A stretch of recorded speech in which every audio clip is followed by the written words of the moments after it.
মালদা শহর থেকে মাত্র কয়েক কিলোমিটার দূর, অথচ এই গোটা গ্রাম অন্ধকারেই ডুবে রয়েছে, কারণ বিদ্যুৎ এখানে নেই। কুপির আলোই সেই অন্ধকার কাটাতে একমাত্র ভরসা। যদিও তেলের যা দাম উত্তরোত্তর বৃদ্ধি পাচ্ছে, সে কারণে সেই কুপিও নিয়মিতভাবে জ্বলে না। গ্রামের প্রতি পরিবার 1000 টাকা করে দিয়ে এই গ্রামে বিদ্যুতের খুঁটিরও ব্যবস্থা করেছে, কিন্তু তবুও তাদের দুর্ভাগ্য যে এখানে বিদ্যুৎ আসেনি। বিদ্যুৎ দপ্তর বলছে যে তার নিয়ে যাওয়া যাচ্ছে না, তার নিয়ে যাওয়ার জন্য জমি জটিলতা তৈরি হয়েছে। জমিদাতারা তাদের জমির ওপর দিয়ে তার নিয়ে যেতে দিচ্ছে না। কিন্তু আদৌ কি জমিদাতারা বা জমির মালিকরা তাদের জমির ওপর দিয়ে তার নিয়ে যেতে দিচ্ছে না, নাকি বিদ্যুৎ দপ্তর এই জমি জটিলতার অজুহাত দেখিয়ে দায় এড়াতে চাইছে? অথচ অন্যদিকে আরও অন্ধকারে ডুবে যাচ্ছে ইংরেজ বাজারেরই কাজলদিহি বাগানপাড়া এই গ্রাম। এই গ্রামে ইলেকট্রিক নেই।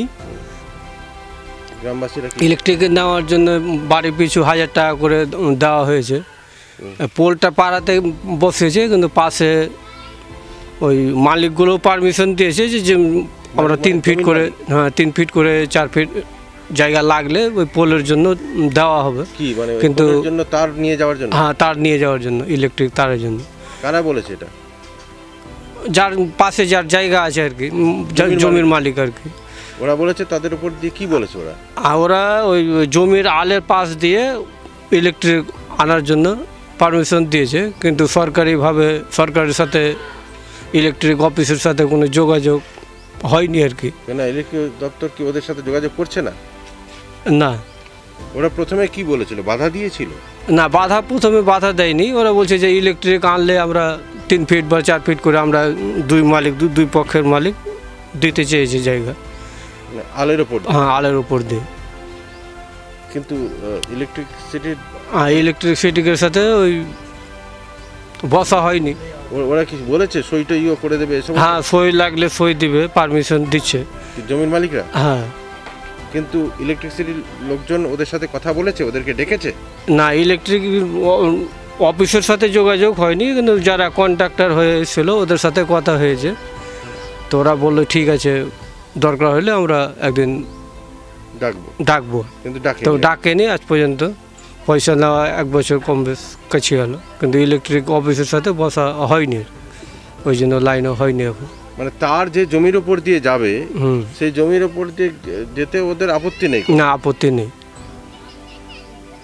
ইলেকট্রিক পোল গাড়লে বা তারের জন্য ওরা আপত্তি জানাচ্ছেন। মানে জমির মাঝখান দিয়ে না, আলের উপর? হ্যাঁ, আলের উপর দিয়ে দিতে চাইছে।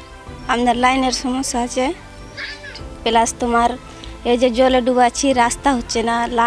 লাইনের জন্য সব বাচ্চা কাচ্চারা পড়ালেখা করতে পারছে না। এটা স্কুলেরও সমস্যা হচ্ছে। স্কুল মনে করো রাস্তাটা আমাদের ঠিক রকম নাই। রাস্তায় লাইট না থাকার জন্য কি সমস্যা আছে? কুপির আলোতে? হ্যাঁ, আমরা কত ডিজেল রেশনও তো আমরা তেল নিচ্ছি না, আর তেলেরও তো অনেক দাম নিচ্ছে রেশনের। তো ডিজেল কিনে সব পুড়াচ্ছে। হ্যাঁ, কুপি জ্বালিয়ে মানে আর কিন লটন জ্বলিয়ে এগুলোই করে মনে করি বাচ্চারা পড়ালেখা করছে।